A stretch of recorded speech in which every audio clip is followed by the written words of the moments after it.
Hey guys welcome back to my channel. இன்றைக்கி என்ன video அப்படின்னா, இது வரைக்கும் நம்ம சேனலில் இந்த மாதிரி வீடியோ நான் போட்டதில்ல. First time.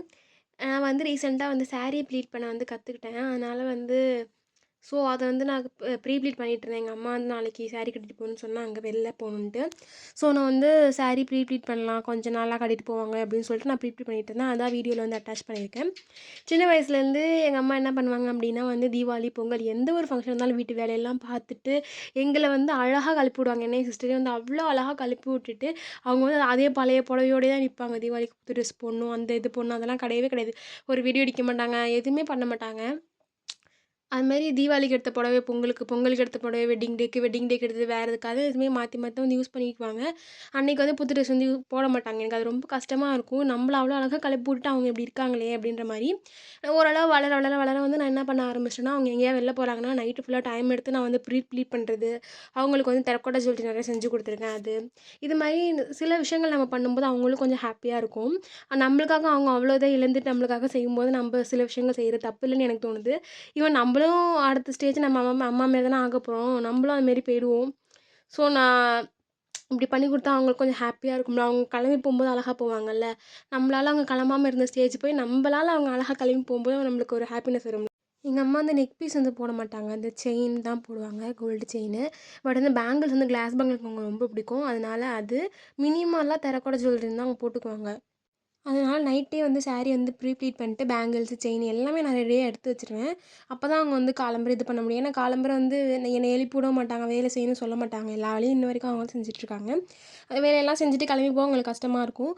நம்ம வந்து சின்ன சின்ன விஷயங்கள் அவங்க ஹெல்ப் பண்ணும்போது அவங்க நல்லா நீட்டாக கிளம்பி போவாங்க. ஆக்சுவலி நானும் கூட போகிறேன்.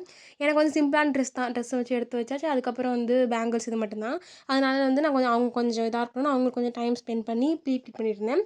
பட் இந்த சாரீ வந்து ரொம்ப கஷ்டமாக இருந்துச்சு. இவ்வளோ நேரமே எடுக்காது, அவ்வளோ நேரம் எடுத்துச்சு. இப்போ ரீசெண்டாக தான் ப்ளீட் பண்ண வந்து கற்றுக்கிட்டேன். ரொம்ப ரொம்ப ஈஸி நான் கற்றுக்கிட்டதுக்கப்புறம். பட் இது வந்து கொஞ்சம் டைம் எடுத்துருச்சு. ஃபர்ஸ்ட் வந்து முந்தானி வந்து நம்ம வந்து ப்ளீட் பண்ணி எடுத்துக்கலாம். அதுக்கேற்ற மாரி விரிச்சு விரிச்சு வச்சுட்டு வரும்போது நம்ம செஸ்ட் ஏரியாவில் வரது வந்து கரெக்டாக வந்துடும். அதுக்கப்புறம் வந்து சுற்றி நான் வந்து இடுப்பில் பின் போட்டுக்கிட்டு அதுக்கப்புறம் வந்து கீழே ஃப்ரண்ட் பிட் வந்து எடுத்துக்கிட்டேன். ஏன்னா எனக்கும் எங்கள் அம்மாவுக்கும் கொஞ்சம் டிஃப்ரென்ஸ் இருக்கும்ல. எங்கள் அம்மா வந்து என்னை விட கொஞ்சம் height and some other size changes வந்து இருக்கும் இல்லையா, அதெல்லாம் வந்து இப்போ பார்த்து அதுக்கேற்ற மாரி கொஞ்சம் எனக்கு தான் வச்சு எடுத்தேன். பட் வந்து கொஞ்சம் கொஞ்சம் அட்ஜஸ்ட் பண்ணி வந்து எடுத்திருக்கேன். அப்போ அவங்களுக்கு கட்டும்போது வந்து கரெக்டாக இருக்கும் அப்படின்ற மாதிரி எடுத்தேன்.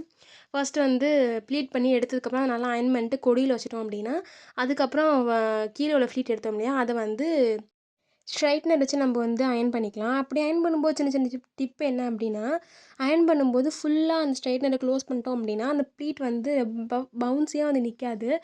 நம்ம வந்து அந்த புடவையே டச் ஆகாமல் அந்த ஹீட்டு மட்டும் அந்த புடவையில படுற மாரி நம்மளுக்கு வந்து செஞ்சோம் அப்படின்னா, அந்த பவுன்ஸியாக இருக்கும் கீழே உள்ளது அப்படியே. இந்த மடித்த மாரி அப்படியே அயர்ன் பண்ண மாரி தெரியாமல் நீட்டாக அப்படியே கீழே மட்டும் பவுன்ஸியாக அந்த பார்டர் கிட்ட மட்டும் சூப்பராக இருக்கும். இது வந்து நான் ஃபுல்லாக காட்டியிருக்கேன். பட் வந்து டைம் லேப்ஸில் இருந்தனால எப்படி இருந்துச்சுன்னு தெரியல. ஸ்டோரேஜ் இல்லாதனால என்னால் வந்து டைம் லேப்ஸில் எடுத்து அதை கொஞ்சம் ஸ்லோ பண்ணி போட்டிருக்கேன். அதனால் வீடியோ குவாலிட்டியும் அவ்வளோவா இதாக தான் இருக்குது, கம்மியாக தான் இருக்குது. புரியலன்னா சொல்லுங்கள். டீட்டெயில்டு வீடியோ வந்து நெக்ஸ்ட் நான் எனக்கு கட்டும்போது கரெக்டாக சைஸ் மெஷர்மெண்ட் எல்லாத்தையும் வச்சு நான் வந்து ப்ளீட் பண்ணி காட்டுறேன். இதை வந்து எல்லாருமே கற்றுக்கணும் தான் நினைக்கிறேன். எல்லா விமன்ஸும் கற்றுக்க வேண்டிய விஷயங்கள். ஏன்னா மார்னிங் வந்து கட்டிட்டு போகிறது ரொம்ப ஈஸியாக இருக்கும் இப்படி பண்ணி வச்சிட்டிங்க அப்படின்னா. இந்த வீடியோ உங்களுக்கு பிடிச்சிருக்கான்னு கீழே கமெண்ட் பண்ணுங்கள். தேங்க்ஸ் ஃபார் வாட்சிங். பாய்.